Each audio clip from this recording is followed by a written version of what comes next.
I'm Sophia, and this is the ultimate podcast for celebrating all things wonderful about our beautiful island.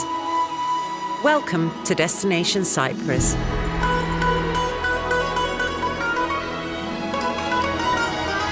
Hi everyone, welcome back to Destination Cyprus. Hope you're all having a fabulous summer. I'm very excited today because we have a guest who's making history for Cyprus, and something quite legendary is about to drop in a few days. Stelana Kliris, welcome to our podcast. Thank you so much. Great to be here. Well, a bit of a mystery, my little intro, because you're sort of behind the scenes. Yes. But in a few days, on the 19th of July specifically, the first ever Cypriot movie will be airing exclusively on Netflix and in cinemas in Cyprus as well. Please tell us more. Thank you. Completely over the moon with this. A couple of years ago, we shot a film called Find Me Falling with Harry Connick Jr. We shot it entirely on our beautiful island. It's an English language, mostly English language. There's some Cypriot in it as well, which is nice. It's a romantic comedy, a very nice, light, feel-good film that I can't wait to share with everybody. And it comes out worldwide on the 19th. How does that feel? I mean, okay, beyond the excitement, how many years have you been in the industry now? Oh, it's been a good 20 years now, like working towards a point like this. It's all been good. My theory was always like, even if I don't get to the result, as long as the process has been good, but it's really, really nice to be getting this kind of result. Wow. And it's you make a film for audiences to see, and you can't ask for a bigger audience than this. So we're super excited. It's been translated into over 30 languages, and people everywhere are going to see Cyprus. So I can't wait. Well, thank you on behalf of all of us, because that was one of the reasons behind the podcast. I'm so passionate about giving exposure to the arts as well, because I know that we're quite introspective. We do like the business community, the corporate thing. Now tech is on the rise, but to have a spotlight on the film industry and to showcase talent as well, because I know that there's obviously international names behind it, but a lot of people I know worked on the movie with you. So yeah, it's all really exciting. And I just think what a wonderful thing that finally there's all this press, publicity, and also your production company is based here. And I know that there's a lot of incentives now with Invest Cyprus as well to get more people filming on location in Cyprus. So I'm going to sort of backtrack a bit. Yeah. Because you've had a very interesting career from South Africa to where you are now. And I'd love to hear a little bit about that as well. But you attended Rose University in South Africa, where you did a bit of journalism, media, TV, and French. Was that to satisfy somebody else? Like if all else fails, you'll become a translator. A French teacher. And then, of course, you went to the New York Film Academy, which must have been a wow experience. And then from there, Green Olive was another big journey for you, where you were writing, producing, directing. And then from that, you bridged to the independent side of things and ended up setting up your own production company, Meraki. So I'm going to now hand over to you to tell us a little bit about that journey. So if you can start with life in South Africa and where this passion came from. Oh, wow. Okay. That's a little of my life in a nutshell. Yeah. Yes, so I was born and raised in South Africa. Both my parents are from Cyprus. They're from Rizzocarpasso. My dad immigrated before the war. My mom was a refugee. But I grew up in the 80s in South Africa. So I was a child during apartheid, which is very interesting. I think that kind of informs your humanity in a way, and it was good to see that transition, to democracy with Wow. Mandela becoming president. So I'm very grateful for my childhood and growing up in such a beautiful, interesting, tragic, hopeful place. Many, many, many adjectives for South Africa. And I was an only child with two very hardworking parents who had, a little fish and chip shop. So I spent most of my life in front of the TV. I was raised by cinema. My mom in particular liked musicals, so I was like watching Singing in the Rain and Sound of Music, and I think I've wanted to do this since I was 6 years old. So yeah, it started from there, and then always involved in things like that in school, drama and putting on plays and things. And then at the time when I went off to study, there wasn't a really good film school yet. It was only later that South Africa's film industry really boomed. So I studied journalism at Rhodes with like a specialization in TV and documentaries, which was also a really great way to learn. And then wanted to go off and see the world. And I went to London and discovered how difficult and expensive it was to get my foot in the door there, while trying to pay rent at the same time. And I ended up getting some opportunities in Greece. And I started working as an editor there, and then eventually got into production, like as a coordinator at Green Olive Films. And they had offices in both Greece and Cyprus. And by then, most of my family, including my parents, had moved to Cyprus.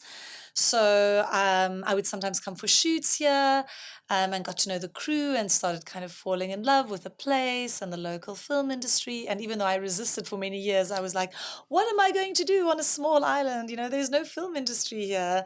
And this is why you create one together with everybody else. And and eventually I shot my first short film in Cyprus, and I was just sold on the experience and moved over in 2010.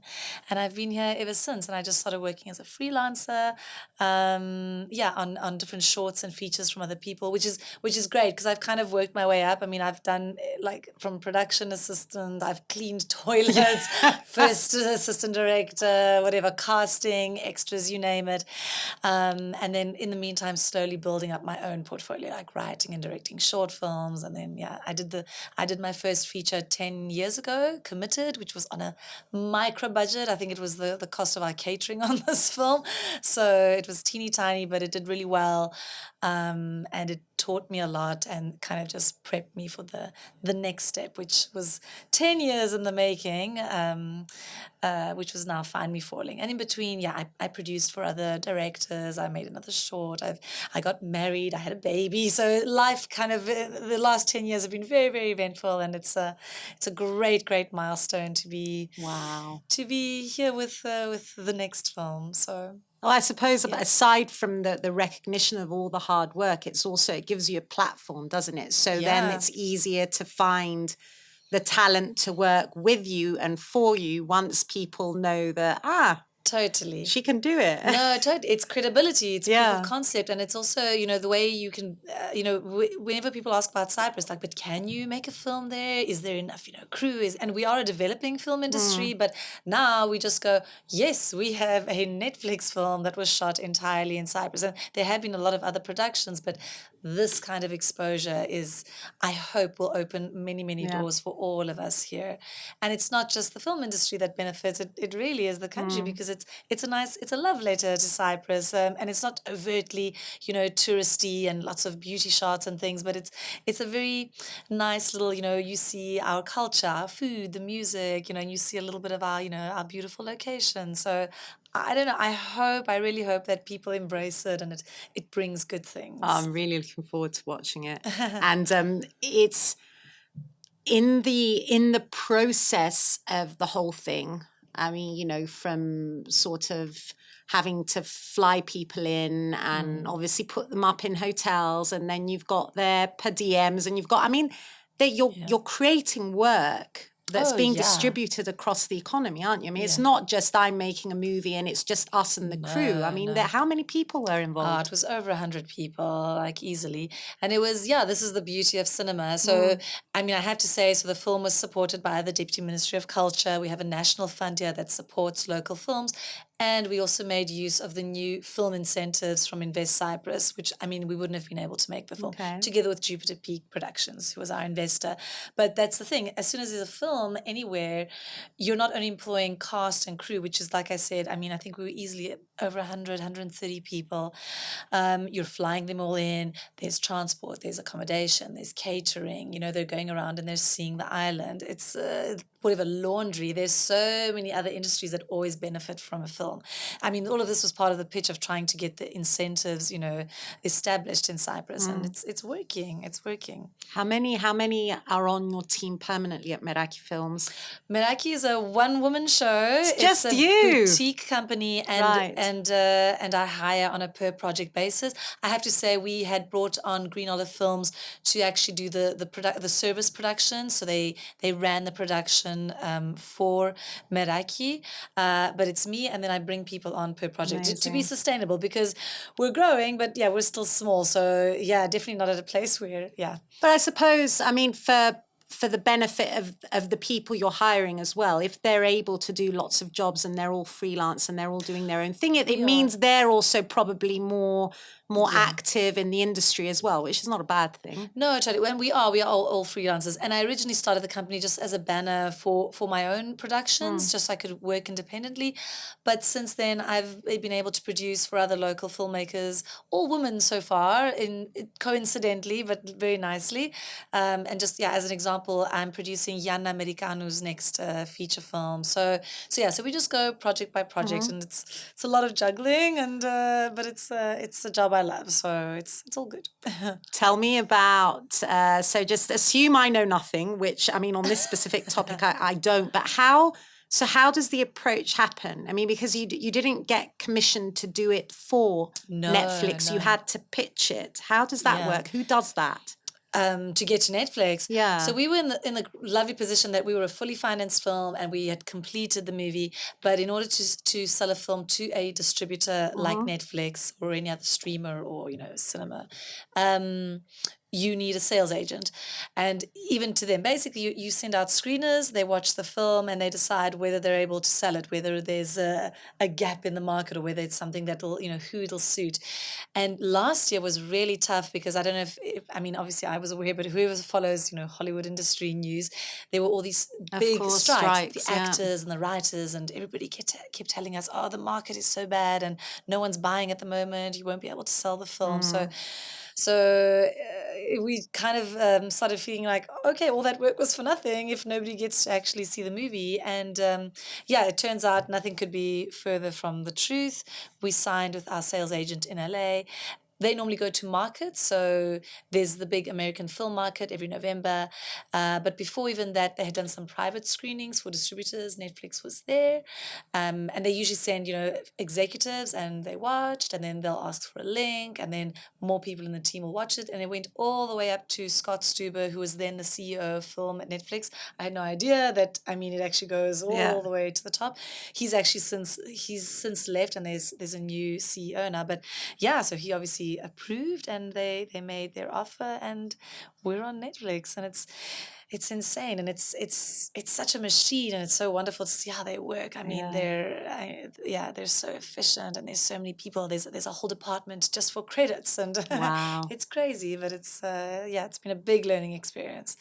Tell us about the star factor. How much do you think that plays into it? So, and how you did the casting as well, or? Yeah, so we had casting directors in the US who got Harry Connick Jr., who is the star of our film, and that's everything nowadays for a commercial film. Obviously, the film has to be good. There has to be a good story there. You know, that obviously plays just as an important role. But you either need IP, like, you know. Like whether it's based on a comic or a best-selling novel or a real-life story that is very popular, or you need a star. Because as you know, in marketing, this is how people are able to sell films, especially nowadays where our attention is so cluttered. You're competing against so many things. So that's a very big thing. And we couldn't have asked for a better leading man, because I mean, you know, the character is a rock star. So we have an actor who's also a musician. He wrote 2 songs for the film. He performs them in the film. It was an absolute dream. I'm really excited. I'm actually, obviously we have a common friend, Alexi, who worked on the movie, and he's just cleared off for a while. But I really want to go and watch it with people who worked on it, because I think it must be such an amazing experience for them as well. Or maybe we'll watch it on Netflix first. Watch it everywhere. Yeah, everywhere. Just have it playing in the background if needs be.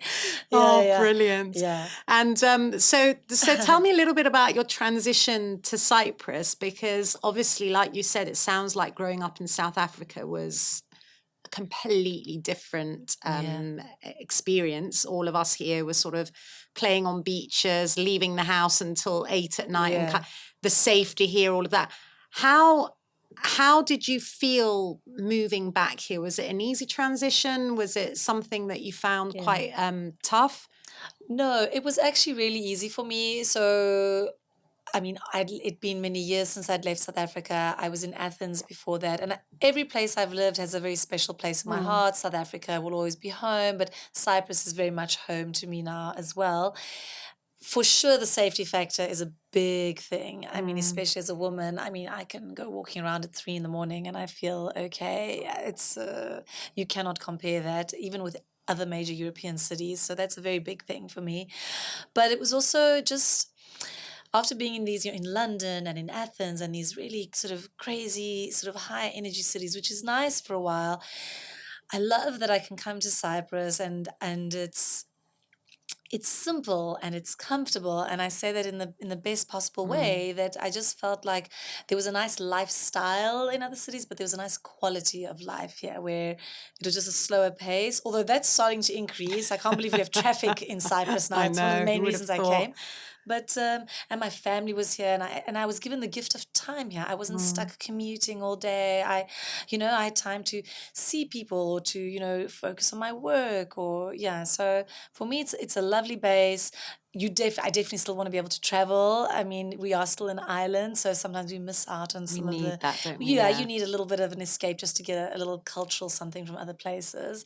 But yeah, it's great. And now having a family as well, I think it's a beautiful place to be. And I'm so happy that we can start bringing work here. Like, who would have thought that you could make a Hollywood film in Cyprus? Yeah. So you don't even have to leave home anymore for that.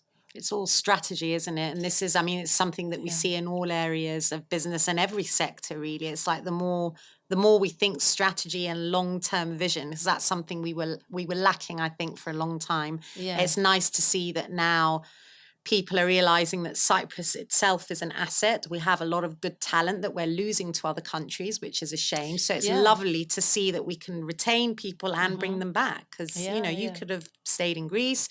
You could have gone to LA and stayed in LA. So it's great to have people here who can shift things. Yeah. No, and I want to be here, and I want, my big thing now is to keep working and keep things. And I mean, Netflix itself has said, one of the big drawing cards of the film is Cyprus. It's like a character in the film, and it's one of the things that they're going to promote. And we sort of have the Ministry of Tourism on board as well, who are really supportive of the campaign, which I'm so happy to see. Just to make the most of this moment. I mean, how often they're translating the film into over 30 languages. That's insane. Like, my brain cannot contain it. So yeah, it's gonna go everywhere. So are you involved? Are you across the marketing? Do you get to see everything? Do you have to see everything, or it's a choice? Yeah. So no, what's really wonderful about Netflix, because it's their film now, in essence. They'll be distributing it, but they've been so collaborative. So we're the other producers and I and me as the writer director,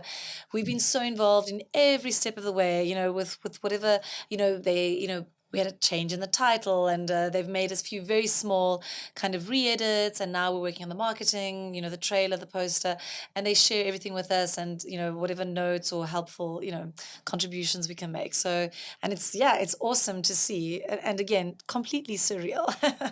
So tell me a little bit. I mean, it was called The Islander. That's was it right. Originally? Yeah. Okay. I can see I'm putting my marketing, my branding cap on now. So it's got to appeal to the Romcom audience. Yes. I suppose The Islander could, at a glance, be interpreted as something completely different. So they had to put the little Slightly hint more in there. Find Me Falling. Yeah. Find Me Falling is love story. What else? It's well, not to give it away, but well, I think most people know what the premise of the story is. But yeah, he lives up on top of a cliff in an isolated little house, and it has a notorious history, this cliff. So it's all Okay. related. But the nice link with the title is it's also the title of one of the songs that Harry wrote for the film, and he performs it as well on screen. So lovely. it was a nice way to link the two. Okay, Yeah. and after watching this movie, women are going to flock to Cyprus looking for men like that. Stelana, God. what have you done? No, no. Well, then take advantage, boys. Yeah. Yeah. Hollywood has a lot to answer for when it I comes to know. love. But yeah, no, Yes. I'm always looking for something like this to watch because I want to unwind. I find it really Yes. hard to go home and watch something that's got me on the edge of my seat after the kind of days that I have sometimes. I just want to watch something that gives me that sense of hope and that presents a landscape that's relaxing. So, yeah. Yeah, no, I hope you do. And it's not I hope that it's not your usual sort of formula kind of rom-com. Like I think there's something a little different to this. There's a little bit of an edge to it. But still very much feel good. It's supposed to leave you just, yeah. We need that, don't Yes, we? yes. We need a bit of that in life. And tell me a little bit about you spoke about lifestyle and quality of life. Do you feel that you get what you need from culture and the arts when you're in Cyprus? Is it something that you have to fly away to get? Because things have changed here, but how much have they changed, do you think? I think it's getting better. I mean, I've been here now, 14 years, which is kind of a long time. So I've definitely seen improvements. I don't know what it was like before that even. I mean, I was very involved with our International Film Festival for a while. Now I go as an audience member, and I've seen that grow over the years. And I really do see efforts everywhere. But I understand, yeah, we are a smaller place, so it happens organically and slowly. I mean, we don't have obviously the big, West End plays that you see in London or massive stars that come. Although I see little things happening, and I hope it just keeps going. So it's a matter of recognizing, okay, yeah, we are a certain size, so maybe, but I don't know if that necessarily means there's a limitation to the arts that we can attract here. I hope that if we have the right platforms and facilities, that we can attract anybody we like. It's just, I think it's also training audiences to have, so there's a demand for that to come to Cyprus. I think it's So- getting better, isn't it? I mean, and I think because we've got quite a large Russian community now in Limassol, there's more of the classical music and the ballet coming. I mean, Ed Sheeran and Tom Jones I are saw coming this that. summer It's to Larnaca. insane. I mean, that's big.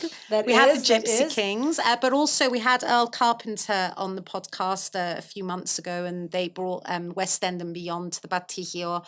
There's definitely a movement, and that's why it's such a huge deal for all of us that you're here. And I mean, then there's sports as well. I mean, I remember that before Marcos Bardadis and Pavlos Kondidis, I can remember that it was all football until a couple of people came along and changed that. So it's these small shifts that will Little make the jumps. change eventually. And it's a generational shift as well because everyone's online now. It's a lot more widespread. Exactly. So yeah, I'm quite hopeful. How you have one child? Yes, just one little 4-year-old daughter named Leia. Yeah, my husband's a Star Wars fan. I blame the pregnancy hormones. That's a beautiful name though. No, it is. And what would be, do you think, your hopes for her, or is there no sort of imposition of what you'd like her to do? It's too early, isn't it? None at all. No, it's still, hysterically, it's something you think about already. Whatever she wants. But my wish is for her to be able to stand on her feet, to be able to be independent and, support herself and then find her tribe, her partner, whatever that means eventually, but really to be her own person and find what she she loves to do and be able to live off of that, like in very broad terms. Although she's definitely picked up a little bit of the directing edge. She's very bossy when she plays. Like it's no, now you're going to do this and you're going to say it like that. If I say, she's like, no, you have to be sad when you say it, and I'm just like, oh no, You've created a monster. I know, and, yeah. So and she hasn't even like she came to set a few times during the production, but it's not like she's watched me work a lot. She was too little. She was 2 years old. So that's hilarious to me. So it's a tough industry. Film is very hard to go into, but I guess if you love it, then you should go forth and do it. But I can see why all parents get a little nervous when their children want to go into the arts. Because for a long time it's a very difficult lifestyle. I mean, this is now finally starting to reap the rewards, and I'm in my 40s, so it's you have to really, really want it and really be dedicated to it. Yeah. So but we'll see. These, this generation, your daughter's generations, my niece is 7. They're so different. They're so sassy. I can remember going and watching my niece in her ballet class and thinking, this room of women, they're going to rule the world because they're feisty. And a lot of them, I suppose, are growing up in a household with perhaps a single mother. Yeah. So they've definitely got a different outlook on life, and they're very opinionated. And because parenting has changed now, so I suppose you want them to express themselves. You encourage it now. Yeah. But I mean, both my husband and I mean, there's that part of you that, wants to also, keep them in line a little bit, but deep down I'm like, yes, that's right. You be stubborn about it. You be, so I want her to be strong and feisty. So yeah. Was there an element of that in you, do you think? 'Cause, I mean, how hard was it to get into the New York Film Academy? So that actually, just to clarify, that was a very small course. It wasn't, So it was, when I was working at Green Olive in Athens, I was obviously learning a lot because I was on film sets all the time. But my experience was more in production. I couldn't actually get my hands on a camera and experiment and so on, obviously, because these were we used to do international commercials, so these were very expensive shoots, and so I just so I saved up and over like my work break went and did a 4-week kind of intensive course where you could make some shorts and get and just work with the camera. And it was also really nice because they do it on the lots of Universal Studios. There was a bit of the fan geek in me that was like, this is great, why not? And what was maybe even more valuable than the course itself was I connected with some of the Greek filmmaking community in LA, specifically with Angeliki Giannakopoulos, who started the LA Greek Film Festival, it's a small, it's a Greek film festival. There are many of them around the world, but it ended up giving me a really, really great network. And I'll tell you where I'm going with this, including Charles Palapanidis, who is he's a writer with his brother Vlas, and they do the Netflix anime series The Blood of Zeus, and their big break was The Immortals with Henry Cavill before he became Superman. And I met him, and we kept a friendship all these years, and he's the one that introduced me to Keith Arnold, who's the producer of Find Me Falling, so together with Steve Shapiro. But it just shows you never know where life is going to take you. This was more than 10 years ago, and just those little connections. Amazing. And those little friendships. So I thought I was going for a film course. Really what it was connecting with, people who would profoundly affect my life and career later. I don't know. I think I believe in synchronicities. I almost feel like it's all mapped out in some bizarre way. So, I mean, I met you at the Diaspora Forum, didn't I, when you got your award. And that was something entirely random, but it happened to coincide with it was actually in the week of the news. And I didn't know that then. I was waiting for the announcement to come out, but I had no idea. Wow. And then it just coincided with this Diaspora Forum, which was really nice. It was such a nice way to announce it. And no, totally. I'll tell you a very small side story about I feel like my life is very much art imitates life, imitates art.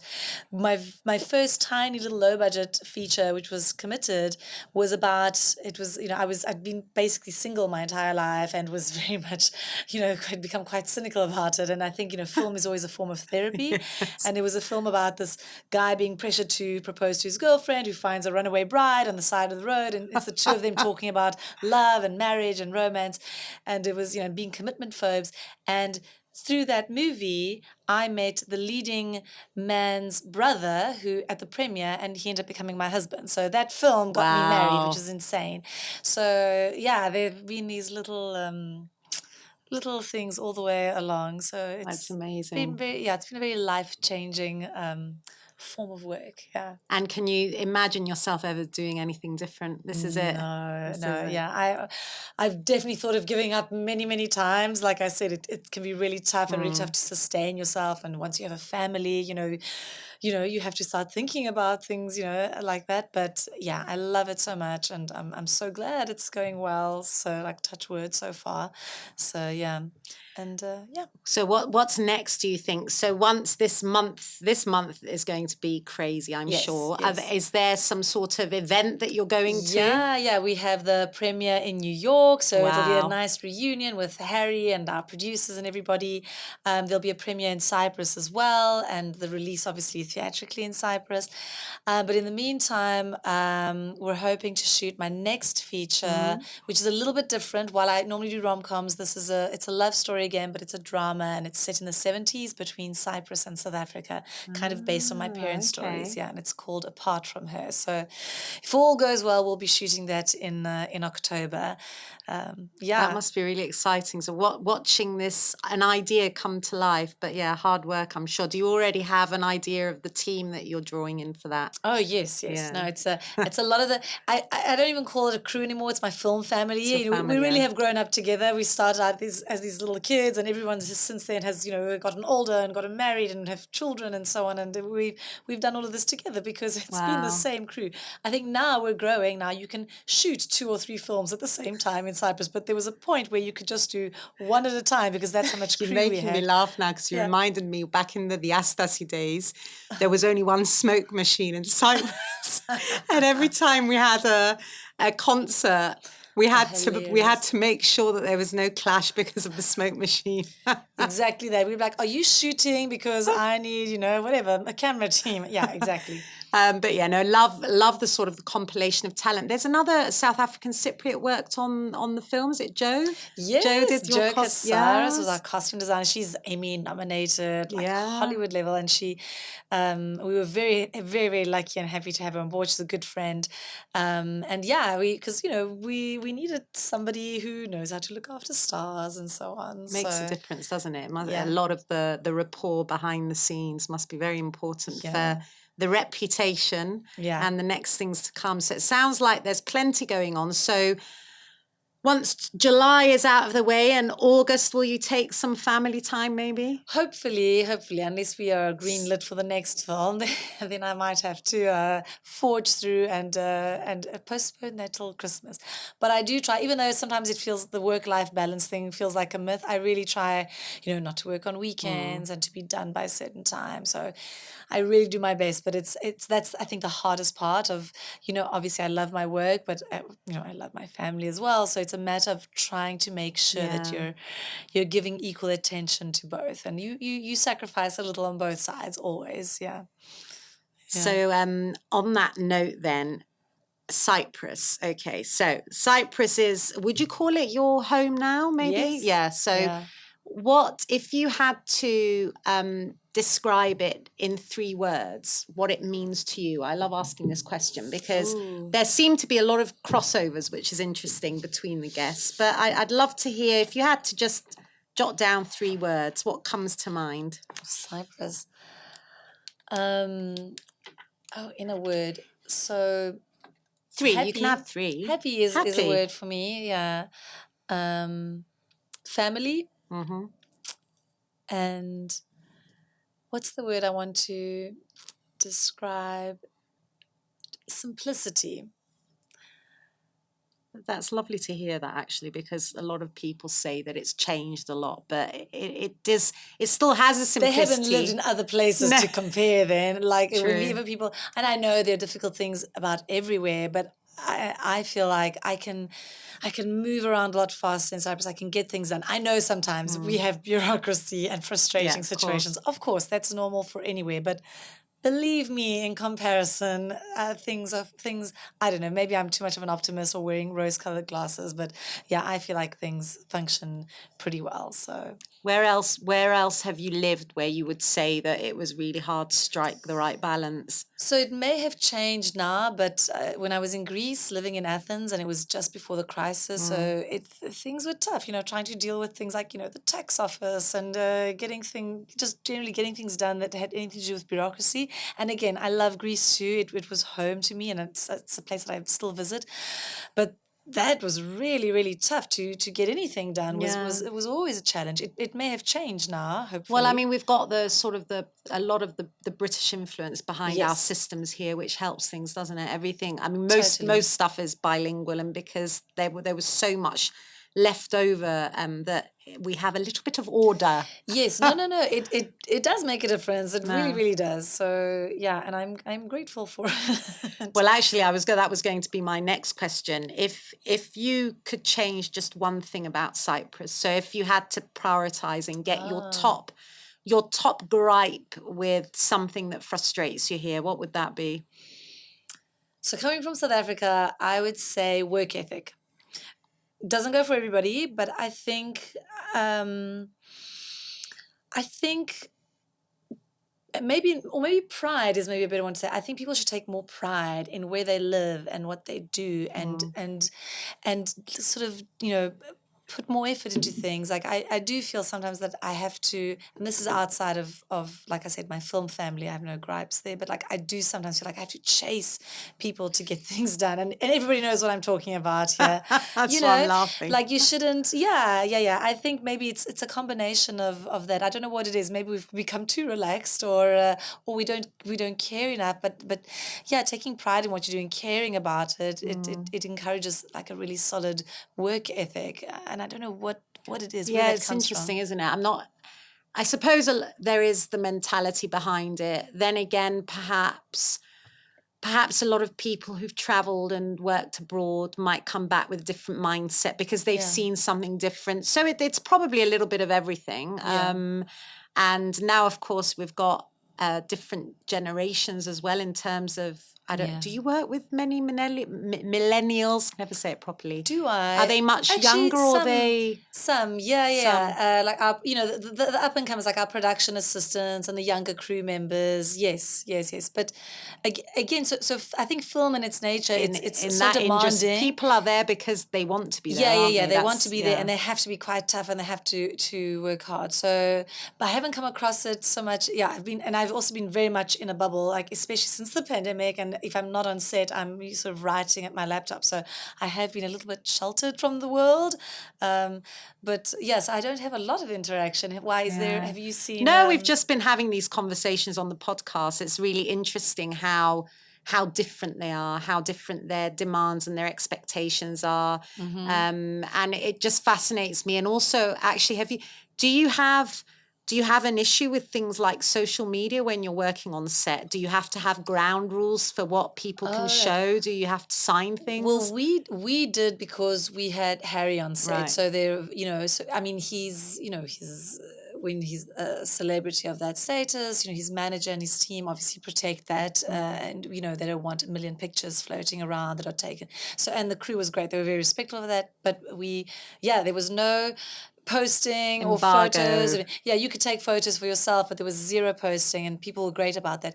And still now, now kind of Netflix has taken charge of the publicity. So once that's out, we will hopefully get to post some more of our nice, because we have some beautiful, cast and crew photos that I can't wait to share on social media.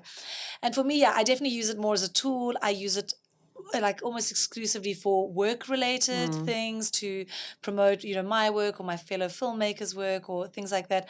I try not to put too many personal things. There might be a few things that slip through, but or political things. Like I prefer to be active in real life when it comes to things like that. Then And voice your opinion online. Yes. yeah, I think so. It is good to that can be a tool as well. But I prefer to do things like more solid things in real life, and then I use social media as a tool to promote my work rather than anything else. But yeah, and I thought I was quite savvy with it, but I'm definitely not as great. I don't know how everybody else is posting so much. I'm like, it takes me so long to do one thing. You end up like this for about an hour just to do one post, and that's when I can never be an influencer. It's not going to happen. No. I tried to do a TikTok video the other day, not knowing, of course, that if it was 3 minutes long, I couldn't then get it onto Instagram. Oh, funny. So there's all these little things that we don't know. But we were. No. I don't know about you, but I mean, I feel like we were the last of the organic generation. Yes. So I feel like I'm entirely self-taught. And but ironically, recently when I was with quite a few millennials, I noticed that they weren't that bothered about social media. So I don't know if it's gone full circle now. That's encouraging. They didn't. Half of them didn't even have an Instagram. Oh, okay. They just didn't seem that bothered. So it feels like perhaps things might shift because it's. Yeah. It's a great fear of mine. I think there are great things that have come of it, but obviously also a lot of bad things. And I'm terrified of us just, this kind of people just constantly buried in their phones. And we, like Leia hasn't like touched a phone yet. Oh, she hasn't. She's not doing that yet. No, none of that. Yeah, TV, yes, we're very big on TV. Peppa Pig. But we're in a Smurfs phase at the moment. All right. But and it's a big concern of mine because obviously it is a part of our lives, but I just believe in ban, metron, ariston, everything in moderation, everything in balance. I'm not saying you don't, it is a part of our lives, but don't become obsessed, don't become addicted. So, and it's, raising a child in this kind of world is it's hard because it's a reality as well. Yeah, so it's there, but it drives me crazy. Like if I'm with somebody at coffee or dinner, the phone goes away. It might be there in case of an emergency, in case somebody calls, but I'm not going to be. Yeah, that's what I love about podcasting. It's like it's one of the only times that I'm properly focused. What about AI? Does that come into filmmaking at all? Oh, very much. We're all going to be out of jobs soon. Oh, do you really think so? No, I hope not. No. I need to get a little bit more educated on it because it's here to stay. It will be a tool that will be used. I hope it gets regulated, and that's also a very big part of why Hollywood had all the writers' strikes and actor strikes last year. I mean, there's, I don't know if you've seen, and I can't remember what it's called, but there's now AI for video, so you can be like, show me a man on the moon, and it's this incredible quality. Begins with a J or something. On the one hand, the good side is it makes filmmaking even more democratic because you now don't need to spend thousands going to a certain location or renting a studio. You can probably do it that way. My hope is that as long as we don't completely eradicate the human element, and I hope not, we haven't managed to do that yet, and that you just use it as a tool, and that not everything becomes generic, because that's the whole point of art, right? It's individual voices. What I write or what the film that I make is completely different what the next filmmaker is going to do. Whereas what's happening with AI and the algorithms is that we're catering for for mass audiences. So we're going for the most basic sort of generic form of the story or the art form, and people can feel that. We know when we're being fed something that is less than unique. So this is the only fear. But yes, I'm still in a little bit of a denial and avoidance. Same here. I'm hiding behind the excuse that it terrifies me. This has been my line, but I think it's time that I got to have a bit of a chat with AI. Yes. What's your favourite film, by the way? I didn't think to ask you that. Right. What inspired your entire career? So many. The favourite is The Godfather. Okay. I love The Godfather. I've seen it every time I watch it. I see something else genius in it. Yeah, no, I love it. But definitely, I love Life is Beautiful, Roberto Benigni, Roman Holiday, Audrey Hepburn, there are many. And definitely grew up on a very good diet of rom-coms, which is why it's the genre that I love. So you're from Dirty Dancing to Pretty Woman, Notting Hill, like all of those. Fabulous. I think are just, it's, I think they're beautiful. I could name a million films, but those are the first that come to mind. Do you know that I had an intern come to work at the department when I was at Limassol Marina, And I don't know how the topic came up, but I said something about Dirty Dancing. She's like, Dee? And I had to stop for a second and I said, have you seen Top Gun? She was like, yo. I was like, for the love of God, Maria, go home. Please take the day off. Watch Dirty Dancing, watch Top Gun, and come to work tomorrow. Because I was a little bit breathless because it shocked me how there's an entire generation that just doesn't know that innocence. Yeah. You know, like when you'd fade to blue before the scene that shouldn't be viewed, or that's right. that everything was insinuated. There were innuendos and no, it's a different. Well, don't you love how there was a resurgence a little bit for specifically Dirty Dancing a few years ago? I feel like the filmmakers of my age who grew up on it started making movies, and then they kept referencing it. For example, in Crazy Stupid Love, with Emma Stone, Ryan Gosling, it's his move, the Dirty Dancing move, and it kept coming up around that era in lots of different movies. So you can see the influence it had on filmmakers. And then musicals are back in now, which was the one with Ryan Gosling again, and wasn't it? La La Land. La La Land. Same couple, yeah. Obviously, there's Baz Luhrmann, and then recently, not Pretty... Well, they did Mean Girls as well as which was the recent one with Emma Stone, where she got the Oscar just recently. It wasn't a musical, though. That was Poor Things. That was Lanthimos. Poor Things. That there were a few Luhrmann hints there as well, Baz Luhrmann hints. But yeah, there's some beautiful stuff coming out now. Moulin Rouge is amazing. It is more of a challenge. I feel like we've seen everything. I think it's harder and harder to come up with something original, and yet we are seeing every things. So often. Yeah, it is. It's changing so quickly. Like with streaming coming in and the way things work and social media, it's filmmaking has become a huge challenge. But to get those stories out there, but they're still coming out. They are. And every time I run out of a good series and I'm starting to get a little bit edgy, a new one appears. So there is constant flow of talent and original ideas, which is what we love. And what can I say, Stelana? Find me falling. We will all be there. Well, please. 19th, I'm going to get the popcorn out, make sure that I gather with some of the team and watch it. But yeah, all the very best of luck. Thank you so much. Really, really thank you from all of us as well for putting Cyprus in the news for a good reason. And wishing you all the best with the next movie as well. Thank you. See you at the movies. Yes.